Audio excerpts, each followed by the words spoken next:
মাত্র সুজি আর আলু দিয়ে এত ভালো একটা স্ন্যাক্স আইটেম বানিয়ে নেওয়া যায়, না দেখলে বিশ্বাসই করতে পারবে না। খেতে তো অসাধারণ হয়, আর কোনো বাড়তি ঝামেলা ছাড়াই খুব ঝটপট বানিয়ে নেওয়া যায়। আর বাড়িতে গেস্ট আসলে যদি এইরকম একটা আইটেম বানিয়ে দাও, কেউ বুঝতেই পারবে না যেটা সুজি দিয়ে বানিয়েছ। এই রেসিপির জন্য প্রথমেই যেটা নিয়েছি সেটা হলো একটা কাঁচা আলু। এই আলুটা একটা মিহি গ্রেটার দিয়ে গ্রেট করে নিচ্ছি, যাতে অনেক কম সময়ে সেদ্ধ হয়ে যায়। আলুটা গ্রেট করে নিয়ে কিছু গোটা মশলা গুঁড়ো করে নেব।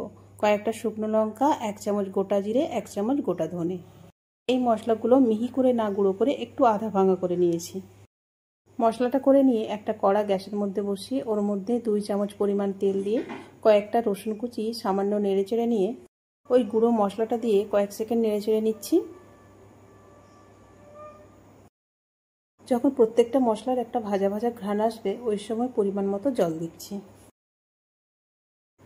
টেস্ট অনুযায়ী লবণ আর ধনেপাতা কুচি দিয়ে গ্রেট করা আলুটা দিলাম। 1 মিনিট নেড়েচেড়ে নিয়ে যখন খুব ভালোভাবে ফুটে উঠবে, ওই সময় সুজি অ্যাড করছি। কম কম করে দিয়ে একটু নেড়েচেড়ে নেব। এই সময় গ্যাসের ফ্লেমটা লো রেখে নেড়েচেড়ে নিচ্ছি। 2 থেকে 3 মিনিট খুব ভালোভাবে নেড়েচেড়ে নিয়ে কভার করে গ্যাসটা অফ করব। 10 মিনিট পর কভারটা সরিয়ে দেখিয়ে দিচ্ছি সুজিটা কতটা ভালো সেদ্ধ হয়েছে। এবার একটা প্লেটের মধ্যে ট্রান্সফার করে ঠান্ডা করে নেব। আর যখন হালকা হালকা গরম থাকবে, ওই সময় 2 চামচ পরিমাণ কর্নফ্লাওয়ার দিয়ে হাতের সাহায্যে মুথে নেব। মানে আটা আর ময়দা দিয়ে যেভাবে ডো বানানো হয় সেইভাবে বানিয়ে নিচ্ছি। প্রথমে হাতের একটু জড়িয়ে আসবে, ওই সময় হাতটা একটু জলের মধ্যে ভিজিয়ে আবার মুথে নিলে পারফেক্ট একটা ডো পাওয়া যাবে। তবে এটা খেয়াল রাখবে ডোটা যেন কোনো রকমভাবে খুব বেশি নরম না হয়, মিডিয়াম শক্তভাবেই ডোটা মাখিয়ে নিতে হবে। ডোটা মাখিয়ে নিয়ে ছোট ছোট লেচির আকারে কেটে নিয়ে হাতের সাহায্যে প্রথমে গোল করে চ্যাপ্টা করে ডোনাটের আকারে একটা শেপ দিয়ে নিচ্ছি। তবে শেপটা যে যার পছন্দ অনুযায়ী দিতে পারো, তবে এই শেপটা দিলে দেখতে অনেকটাই ভালো লাগে। কিভাবে বানিয়ে নিচ্ছি দেখে নিশ্চয়ই তোমাদের বুঝতে কোনো অসুবিধা হচ্ছে না, আর দেখে মনেই হচ্ছে না যে এটা সুজি দিয়ে বানিয়েছি, এতটাই গাটা মসৃণ হয়েছে।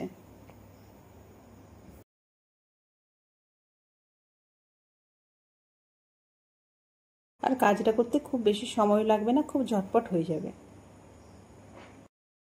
প্রত্যেকটা একই পদ্ধতিতে বানিয়ে নিয়ে একটা কড়া গ্যাসের মধ্যে বসিয়ে ওতে পর্যাপ্ত পরিমাণ তেল দিলাম। তেলটা হাই হিটে গরম করে গ্যাসের ফ্লেমটা মিডিয়াম রেখে স্ন্যাক্সগুলো ভেজে নিচ্ছি। 3 থেকে 4 মিনিট এইভাবে উল্টে পাল্টে ভেজে নিচ্ছি। তবে সময়টা স্ন্যাক্সের সরু মোটার উপর নির্ভর করবে কতটা সময় লাগবে। আমি যেভাবে শেপ দিয়েছি সেই হিসেবে 3 থেকে 4 মিনিট সময় লেগেছে। খুব বেশি মোটা হলে সেইভাবে সময় লাগবে, আর সরু হলে তার থেকে কম সময় লাগবে। ভাজতে ভাজতে দেখবে অনেকটাই হালকা হয়ে যাবে, ওই সময় তেল ঝরিয়ে তুলে নেব। বিকেলে চায়ের নাস্তায় এইরকম একটা স্ন্যাক্স বানিয়ে সবাইকে চমকে দিতে পারো, কেউ বুঝতেই পারবে না যে এটা সুজি দিয়ে বানিয়েছো। খেতেও দুর্দান্ত লাগে। বাড়িতে অবশ্যই এই পদ্ধতিতে একবার ট্রাই করতে পারো। কম সময়ে কম খরচে দুর্দান্ত একটা স্ন্যাক্স। এই স্ন্যাক্সটা বাড়িতে বা গেস্ট আসলে যদি বানিয়ে খাও, কেউ প্রশংসা না করে থাকতেই পারবে না। এইরকম মজাদার সহজ রেসিপিগুলো যদি দেখতে চাও, ফেসবুক থেকে যদি দেখে থাকো পেজটাকে ফলো করার, আর ইউটিউব থেকে যদি দেখে থাকো সাবস্ক্রাইব করার অনুরোধ রইল।